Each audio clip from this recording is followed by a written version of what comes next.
কৃষ্ণ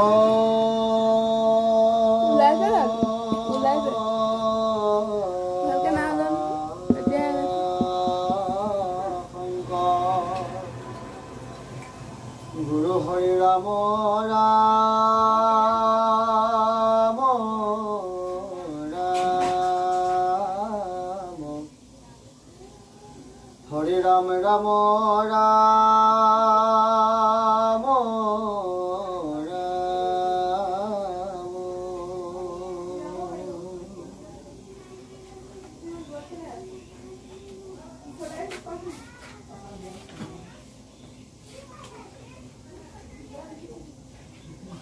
ओम नमो भगवते वासुदेवाय जन्मादस्य जतोऽन्वयादितरतस्येषोऽभिज्ञस्वराट् तेने ब्रह्म हृदय आदि कवये मुह्यन्ति यत्सूरय तेजवारिमृदां यथा विनिमयो यत्र तिसर्गो मृषा धाम्ना स्वेन सदा निरस्तकुहकं सत्यं परम धीमहि धर्म प्रज्जिहित कैतवत्र परम निर्वत्सराणां सतां वेद्यं वास्तवमत्र वस्तु शिवनं तापत्रयमूलनं श्रीमद् भागवते महामुनि कृते किंवा पुरैरीश्वर सद्रो हृदय अवरुद्धत्रेह पृथिवी सुसुभि तत्क्षणात् निगमकल्पतरुर्गलितं फलं सुखमुखात् अमृतद्रवसंयुतं पीबत भागवतं रसमालयं मुहुरहु रसिका भुवि भावः मंगलाचरण और ऋषि प्रश्न जय जय कृष्ण कृपामय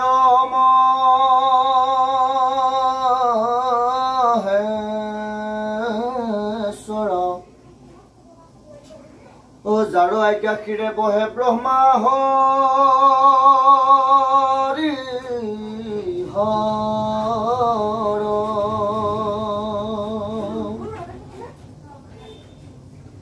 हर मोक्ष कुर्म आदि अंश अवतार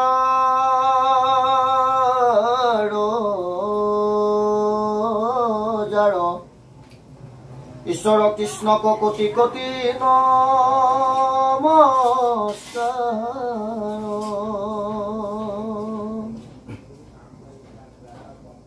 रामे नमो नमो मधुरी पुमुरै पुम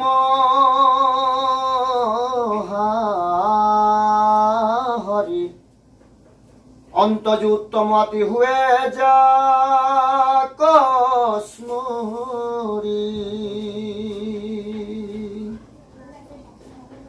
राम समस्ते जगत उद्धारक जार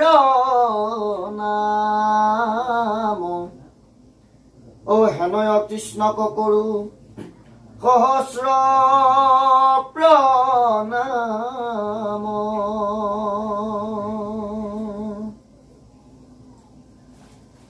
राम प्रभु भगवंत भकतर निधि हरिक स्मरण आरम्भर काशीधि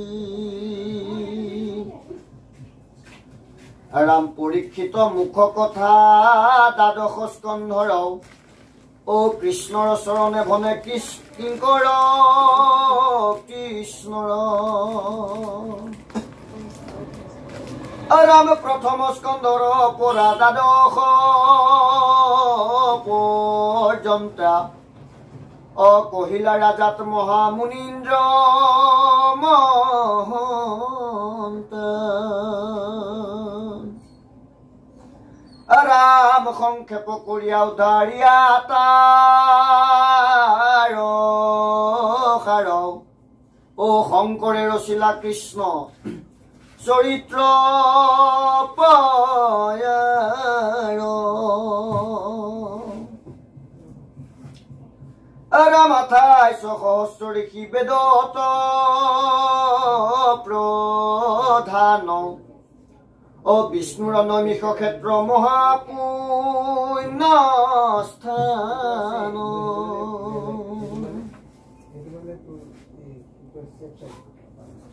राम मान्य करि सुतक पातिला सत्र तथा ओ शौनक प्रमुखे शुने भागवत कथा আৰাম খন কবদতি শুনা সুতম মানি ও পৰম পাতকি কলি পালে হে ন জানি ৰাম আৰম্ভিলো যজ্ঞ আকি সহস্ৰ বৎসৰ অহুম ধুমে ধূম্ৰ বৰ্ণ ভৈল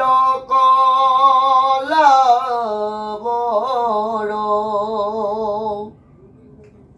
ৰামে যিটো কৰ্ম কৰোৱাত নাহিকে বিশ্বাস ও আপোনাৰ আয়ুক কৰিলো ব্যৰ্থ নাশ ৰাম সম্প্ৰতি তুমি চিন্তিও কম হিত ও কৰায়ুক পান কৃষ্ণ চৰিত্ৰ অমৃত ৰাম পৰম ঈশ্বৰ কৃষ্ণ দেৱ নাৰায়ণ অতান মহাভক্তি তু শ্ৰৱণ কীৰ্তন ৰাম ইহা কোন জানিয়া ন কৰ্ম কৰি মৰু অ কয়ো কৃষ্ণ কথা সুত যেন তৰু ৰাম ইহাতে সে আমাৰ মিলিল ভাগ তুমি হেন মহন্তক পালো ভাগ্য লাগ ৰাম যত স্বৰ্গ সুখ যিটো মুখ সুখ মূল ও ভকতৰ সংগৰ অল্প কোনো তুল ৰাম আকাশে সঞ্চৰে ৰবি ৰথ যেন বায়ু ও সূৰ্যৰ লগত হৰৈ জগত আয়ু ৰাম এক ক্ষণ মানে যিটো শুনৈ কৃষ্ণ কথা ও তাৰ বিজ্ঞানৰ জীৱন যায় বৃথা ৰামে কৃষ্ণ তৰ্পিয়া আমি কৰো কৰ্ম যত ও তাতো নানা বিঘ্নি আছে জানিলো মনত ৰামেতে কেপি আয়ু কৃষ্ণ চৰিত্ৰ অমৃত ও শ্ৰৱণ মাত্ৰকে যেন হওঁ কৃত কৃত ৰাম জাগ যুগ যজ্ঞ কৰি দুখ পাইলো মাত্ৰ ও আবে কহিও ক মহা ভাগৱত শাস্ত্ৰ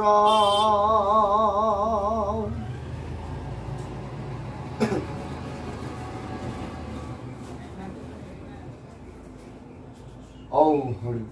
ঔ ৰাম কৃষ্ণ মহাভাগৱত শাস্ত্ৰ ৰামে কৃষ্ণ কথাইতো অমৃতটো কৰিছা শুনো সুত সুখ পৰীক্ষিতৰ সংবাদ ৰামে যাৰ ঘোঁৰা চলে আতি আকাশৰ পথা ও সখাগৰা পৃথিৱী যি নীলা কৰথ ৰামে জম্বুদ্বীপপতি পৰীক্ষিত মহাবীৰ তৰুণ কালতে কেনে তেজিলা খৰি ৰামে ভৃত্য যেন খাতে পৃথিৱীৰ ৰাজা যত কৃষ্ণত ভকত তেন্তে মহাভাগৱত ৰাম হৰি স্মৰি যিমতে কৰিলা তনু ত্যাগ অ কহিও তাহান জন্ম সুতম ভাগ এৰামে বিষ্ণু বৈষ্ণৱৰ কিঞ্চিত একো নাহি ভেদ অ দুয়ো কথা কৰে পাত কৰ স্কন্ধ এৰাম এতেকে শুনিব আমি কৃষ্ণৰ চৰিত্ৰ এহিকে তাৰিবে আৱে দুৰ্ঘুৰ কলিত হৰিয়ে দেৱৰো দুৰ্লভ সুকমুনি মহাভাগ অ কিমতে পাইলন্ত পৰীক্ষিতে তাংক লাগ ৰাম বৈকুণ্ঠৰ শাস্ত্ৰ যিটো বেদান্তৰো তত্ত্ব সাত দিনে কৈলা সিটো মহাভাগৱত কৃষ্ণ কি কৈছে এটা গম পাইছে না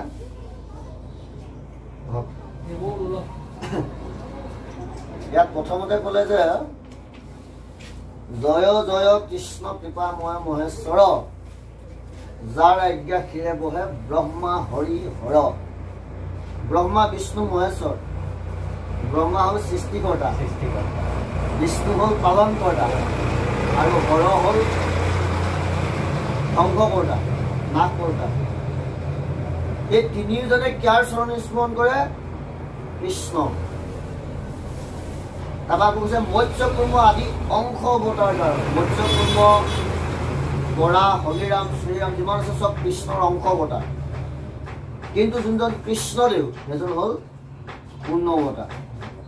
গতিকে সেই কৃষ্ণ পুৰুষক প্ৰথমে ভাগৱতৰ আৰম্ভণিত মহাপুৰুষ শ্ৰীমন্ত শংকৰদেৱে কোটি কোটিবাৰ নমস্কাৰ জনাইছে আকৌ কৈছে যে নমো নমো মধুৰিপু নমো নমো মধু মূৰ ৰিপু মহাহৰি আৰু এই যোনজন মহাহৰি অৰ্থাৎ যোনজন কৃষ্ণ তেওঁ মধু মূৰ এই অসুৰসকলক বধ কৰিছিল সেইটো কাৰণে তেওঁৰ নাম মধু মূৰ ৰিপু তাৰপৰা কৈছে অন্তজু উত্তমাতি হুৱে যাক স্মৰণীয় আৰু অন্তজ মানে অতি নিষ্কুলৰ মানুহ কেতিয়াবা যদি এই কৃষ্ণ দেৱতাক যদি স্মৰণ কৰে তেওঁলোক কি হ'ব উত্তম হ'ব বুলি কৈছে আকৌ কৈছে যে সমস্ত জগত উদ্ধাৰক যাৰ নাম হেনয় কৃষ্ণক কৰো সহস্ৰ প্ৰণাম তেওঁৰ নাম ল'লে সমস্ত জগত উদ্ধাৰ হয় বুলি ভাগৱতে প্ৰথমতেই সিদ্ধান্ত দিছে গতিকে সেইজন কৃষ্ণ দেৱতাৰ চৰত শংকৰদেৱ মহাপুৰুষে সহস্ৰবাৰ প্ৰণিপাত জনাইছে এতিয়া প্ৰায় দাপৰটো শেষ হোৱাৰ পিছত কলিযুগৰ জাষ্ট আৰম্ভণি নৈমিষাৰণ্য নামে এখন ক্ষেত্ৰ আছে ঠাই আছিলে তীৰ্থস্থান তাৰ ২৮,০০০ ঋষিয়ে তাত মানে সমবেত হৈছিলে আমি যেনেকৈ এতিয়া ৩জন বা ৪জন সমবেত হৈছিল তাত ২৮,০০০ ঋষি সমবেত হৈছে আৰু তেওঁলোকে কি কৰিছে জগতৰ কল্যাণৰ হকে কি কৰিব এতিয়া সেইটো চিন্তা কৰিছে হা বিষ্ণুৰ নৈমিষ ক্ষেত্ৰ মহাপুণ্যস্থান তাৰপিছত তেওঁলোকে কি কৰিলে ১০০০ বছৰ যজ্ঞ আৰম্ভ কৰিছে ১০০০ বছৰ সহস্ৰ বছৰ তাৰপৰা যজ্ঞ যেতিয়া কৰিছে তাততো হোম চোম পৰিছে তাৰপৰা ধোঁৱা ওলাইছে ধোঁৱা ওলাই মানে চবৰে গাত ধোঁৱাবিলাক লাগি লাগি চবৰে গাবিলাক ধূম্ৰবৰ্ণ হৈ গৈছে সহস্ৰ বছৰ তথাপিও কাৰো এতিয়ালৈকে শান্তি অহা নাই এতিয়ালৈকে তেতিয়া তেওঁলোকে ভাবিলে যে এই কলি যুগটো আমি সহস্ৰ বছৰ যুগ যজ্ঞ কৰি কৰি আমাৰে একো হোৱা নাই আৰু কলি যুগত এই মানুহবিলাকে সাধাৰণ মানুহে যি ১০০ বছৰো জীয়াই নাথাকে সিহঁতে এই যজ্ঞ কৰি কি লাভ হ'ব তাৰপৰা সিহঁতে যজ্ঞ বাদ দিলে তাৰপিছত কি কৰিলে সেই ২৮,০০০ ঋষিয়ে মিলি সুত গোস্বামী সুত নহয় আকৌ সুতক ভাগৱত আসনলৈ পঠিয়াই দিলে যে আপুনি ভাগৱত আসনত কওক আৰু আপুনিতো সুখদেৱ গোস্বামী পৰীক্ষিত মহাৰাজক যে ৭ দিন যে ভাগৱত কৈছিলে এই সুত গোস্বামীয়ে শুনি আছিলে আৰু তেওঁ আয়ত্ত কৰিছিলে সেইটো কাৰণে নাম কি আছিলে সৌনক আদি কৰি যিমানবিলাক মুনি আছে সেই সুত গোস্বামীক এই ভাগৱত আসনলৈ তেওঁ পঠিয়াই দিলে আৰু ভাগৱত ক'বলৈ তেওঁ চবে অনুৰোধ কৰিলে দুজন আছে সুখদেৱ আৰু সুখদেৱে পৰীক্ষিত কৰিছিলে আৰু এই কৈ থাকোঁতে সুত গোস্বামীয়ে শুনিছিলে আৰু এই সুত গোস্বামী অতি মানে নিজ পৰিয়ালৰ আছে যদিও নিজ পৰিয়াল হ'ল যিহেতু ভাগৱত শুনিলে তেওঁ এতিয়া সুখদেৱৰ সমানেই পজিশ্যন পালে যদিও নিষ্কলত হা তাৰপৰা এতিয়া ইয়াত কৈছে যে পৰম ঈশ্বৰ কৃষ্ণ দেৱনাৰায়ণ তান মহাভক্তিটো শ্ৰৱণ কীৰ্তন কৃষ্ণ কথা শ্ৰৱণ কৰা আৰু কীৰ্তন কৰাই হ'ল এইটোৱে হ'ল মহাভক্তি বুলি কৈছে শংকৰদেৱে কৈছে দেই আমি কোৱা নাই মই যে গাই আছো মানে মই কীৰ্তন কৰি আছো আৰু আপোনালোকে যে শুনি আছে তাৰমানে শ্ৰৱণ কৰি আছে আৰু এই শ্ৰৱণ আৰু কীৰ্তনেই মহাভক্তি বুলি শংকৰদেৱে ভাগৱতৰ প্ৰথমতেই সিদ্ধান্ত দিছে তাৰপৰা আকৌ কৈছে যে যত স্বৰ্গ সুখ যিটো মুখ্য সুখ মূল ভকতৰ সংগৰ অল্পকো নুমিতো তুমি স্বৰ্গ সুখো লাভ কৰা মুখ্য সুখো লাভ কৰা কিন্তু ভকতৰ সংগত তুমি যোনটো সুখ লাভ কৰিবা সেইটো তাৰ অকমানো তুলনা কৰিব নোৱাৰে বুলি কৈছে শাস্ত্ৰই কৈছে দেই একক্ষণ মানে যিটো শুনৈ কৃষ্ণ কথা তাৰ বিনে আনৰ জীৱন যায় বৃথা কোনোবাই ধৰি লওক ঢেৰ অজস্ৰ গাড়ী চাৰি লৈ ঢেৰ একদম পজিশ্যন পাই আছে কিন্তু কৃষ্ণ কথা শুনা নাই কিন্তু এজন সাধাৰণ মানুহ তেওঁ যদি অকণমান সময় যদি কৃষ্ণ কথা শুনে তেওঁ সেইজনতকৈও তেওঁৰ জীৱনটো উচ্চ বুলি ভাগৱত শাস্ত্ৰই ইতিমধ্যে সিদ্ধান্ত দিলে তাৰপৰা আকৌ কৈছে যে কৃষ্ণ তৰ্পে আমি কৰো কৰ্ম যত তাতো নানা বিঘ্নি আছে জানিলো মনত কৃষ্ণ বোলে তুমি কিবা এটা কাম কৰিলা তাৰ ফল এটা পালা ফলটো তুমি আকৌ কৃষ্ণ তৰ্পণ কৰিব লাগে তাতো বিঘ্নি আছে তোমাৰ মন আপুনি ধৰি লওক হাজিৰা কৰিলে পইচা 100 টকা পালে সেই 100 টকাটো এতিয়া সম্পূৰ্ণৰূপে আপুনি কৃষ্ণ সেৱাত নিযুক্ত কৰিবলৈ আপোনাৰ মনটো অকণমান হ'লেও গতিকে তাত কি আছে বিঘিনি আছে কিন্তু যেহেতু শ্ৰৱণ কীৰ্তন কৃষ্ণ কথা শ্ৰৱণ কীৰ্তনত এইবিলাক একো বিঘা বিঘিনি নাই গতিকে একেবাৰে ইজি পথটো ভাগৱত শাস্ত্ৰই দিছে এতিয়া আকৌ কৈছে যে যাগ যুগ যজ্ঞ কৰি দুখ পাইলো মাত্ৰ আৰু এক কহিও ক মহা ভাগৱত শাস্ত্ৰ এই যাগ যুগ কৰি যজ্ঞ কৰি পিনে এনেই আমি কষ্টহে পালো গতিকে আমাক কি কৰা মহাভাগৱত শাস্ত্ৰ তুমি আমাক শ্ৰৱণ কৰোৱা বুলি কৈছে এই ঋষিসকলে খুদ গোস্বামীক কৈছে 28,000 ঋষিয়ে এতিয়া মহাভাগৱত শাস্ত্ৰ কথা কব দেই কৃষ্ণ কথা এইটো অমৃতটো কৰি চাম ভাগৱত শাস্ত্ৰ কথা কৈছে অমৃততকৈও বেছি টেষ্ট বুলি কৈছে শুনো সুত সুক পৰীক্ষিতৰ সংবাদ এতিয়া খুদ গোস্বামী কৈছে যে আমি এতিয়া সুখ আৰু পৰীক্ষিতনো কি কথা পাতিলে 7 দিন সেই কথাখিনি আমি শুনিব বিচাৰো তাৰপৰা এতিয়া চাবা যে যাৰ ঘোঁৰা চলে আতি আকাশৰ পথে সখা কৰা পৃথিৱীত জিনিলা একেবাৰে মানে পৰীক্ষিত মহাৰাজৰ কথা কৈছে তেওঁ ৰথখন আকাশ মাৰ্গেও যাব পাৰে সখা কৰা গোটেই পৃথিৱী মণ্ডলৰ তেওঁ একমাত্ৰ ৰজা পৰীক্ষিত জম্বু দ্বীপপতি পৰীক্ষিত মহাবীৰ জম্বুদ্বীপ মানে গোটেই ভাৰতবৰ্ষ গোটেই আগতে ভাৰতবৰ্ষখন অকণমান নাছিলে গোটেই পৃথিৱীখনে ভাৰতবৰ্ষ তৰুণ কালতে কেনে তেজিলা আৰু ইমান ডেকা হৈ থাকোঁতে তেওঁ কেলে মৃত্যুবৰণ কৰিলে সুধিছে মানে ঋষিসকলে সত গোস্বামীক সুধিলে ভৃত্য যেন খাতে পৃথিৱীৰ ৰাজা যত কৃষ্ণত ভকত তেন্তে মহাভাগৱত আৰু এই পৰীক্ষিত ৰজা মানে সম্ৰাট তেওঁৰ তলত ঢেৰ তলতীয়া ৰজা আছে পৃথিৱীৰ যিমানবিলাক ৰজা আছে চব তেওঁৰ তলতীয়া আকৌ কৈছে যে কৃষ্ণত ভকত তেন্তে মহাভাগৱত পৰীক্ষিত মহাৰাজ সাধাৰণ মানুহ নহয় কৃষ্ণৰ ভকত আৰু সাক্ষাৎ মহাভাগৱত এই শাস্ত্ৰখন যেনেকৈ মহাভাগৱত এই মহাভাগৱতখন যোনে আচৰণ কৰে 100% তেওঁ মহাভাগৱত গম পালে এইখন হ'ল গ্ৰন্থ ভাগৱত আৰু যোনে ভাগৱত আচৰণ কৰে তেওঁ হ'ল শৰীৰধাৰী ভাগৱত গম পাইছে তাৰপৰা আকৌ কৈছে হৰিস্মৰি যিমতে কৰিলা তনু ত্যাগ পঢ়িও তাহানো জন্ম সুত মহাভাগ আৰু তেওঁ কৃষ্ণক স্মৰণ কৰিলে কেনেকৈ প্ৰাণ ত্যাগ কৰিলে সেই কথা আমাক কওকচোন সুত গোস্বামী কৈছে তাৰপৰা আকৌ কৈছে বিষ্ণু বৈষ্ণৱৰ কিঞ্চিতকো নাহিলে ভগৱান আৰু ভগৱানৰ ভক্তৰ মাজত কোনো পাৰ্থক্য নাই দুই কথা কৰে পাতকৰ কন্ধ ছেদ আৰু এই কৃষ্ণৰ কথা বা কৃষ্ণৰ ভকতৰ কথা যদি আপোনাৰ শুনে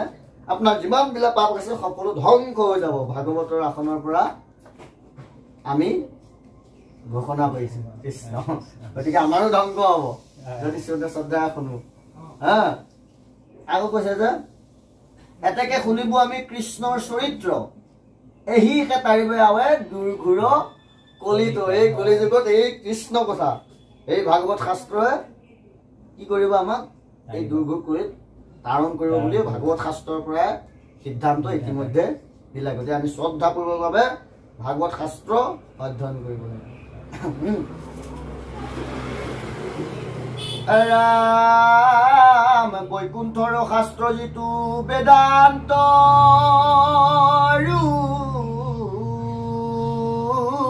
তত্ত্ব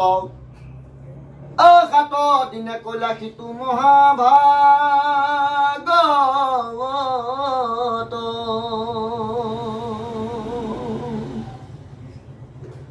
ৰামে কিহেতু ৰাজাক আশী অদংখিলা পক্ষকে ও পাইলা গতি ভাগৱত শ্ৰৱণ মাত্ৰকে কৈছে যে এই ভাগৱত শাস্ত্ৰখন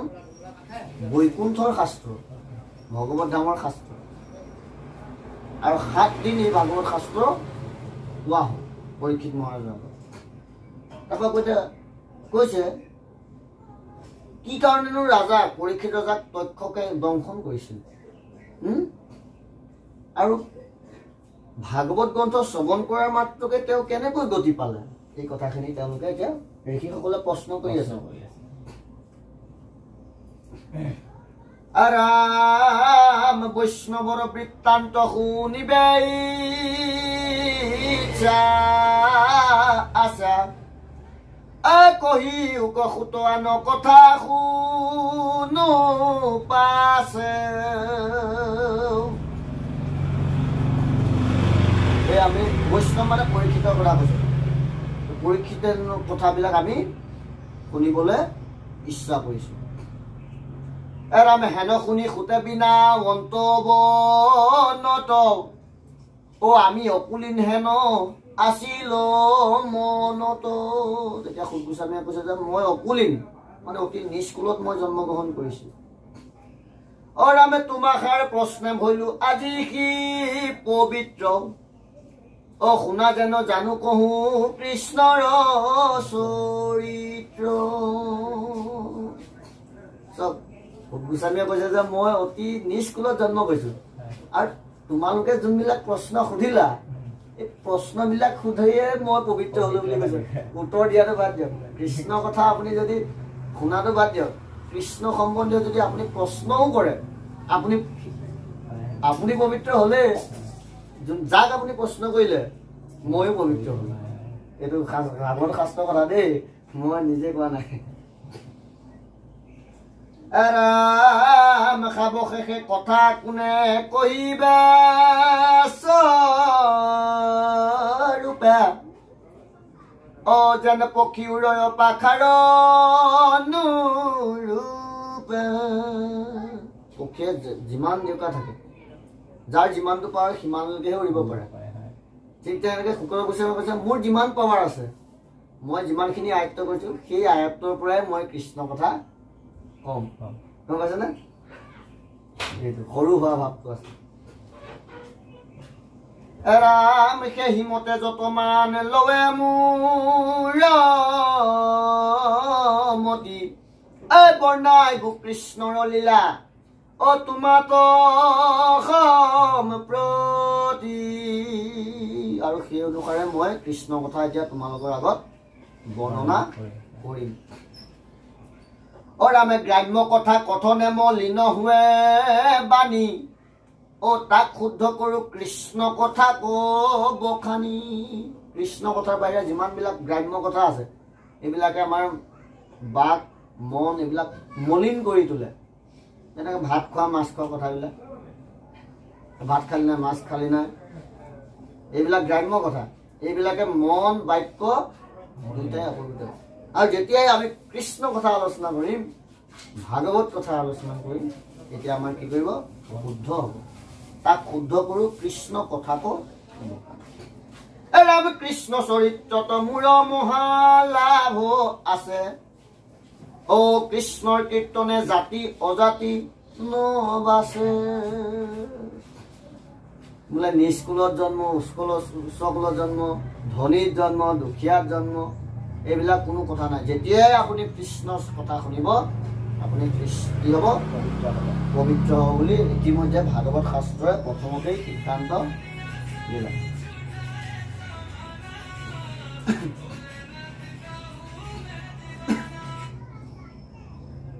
আৰাম বৈকুণ্ঠৰ শাস্ত্ৰ ইটো মহাভাগৱত যেনমতে পৃথিৱীত ভৈলন্ত বেক। এই মহাভাগৱত শাস্ত্ৰটো পৃথিৱীলৈ কেনেকে আহিলে এইটো কব। যিমতে কৰিলা শাস্ত্ৰ ব্যাস সৰ্বজ্ঞানে, প্ৰথমে হৰিক স্মৰি শুনা সাৱধানে। আৰু কেনেকৈনো ব্যাসদেৱে এই ভাগৱত শাস্ত্ৰখন প্ৰণয়ন কৰিলে সেই কথাও আমি কি